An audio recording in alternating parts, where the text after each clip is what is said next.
చిన్న పిల్ల ఆ శివలింగం దగ్గరికి వెళ్ళింది. అరమరిక తెలియని పిల్ల. ఆ పిల్ల వెళ్ళి చేతిలో ఒక తుమ్మి పువ్వు పట్టుకుని వెయ్యాలనుకుంది. ఆ పీఠం పట్టుకుంది, ఎగిరింది, ఎక్కింది, అందలేదు.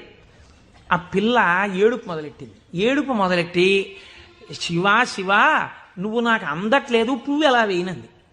శంకరుడు ఆ భక్తికి పరవశించిపోయాడు. ఇది భగవంతుడు దేనికి కట్టుబడతాడు? ఆ భక్తికి కట్టుబడతాడు.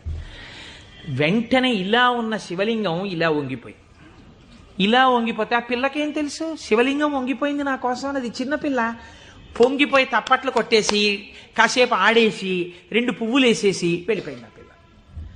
మరునాడు యథాలాపంగా అనేక శివలింగాలు ఉంటుంటాయి కదా గుళ్ళో. ఈ శివలింగం వంగడంలో లోపలున్న శివలింగం కూడా వంగిపోయింది. అర్చక స్వామి చూసి భయపడిపోయాడు. ఇదేంటి శివలింగం ఇలా వంగిపోయిందని.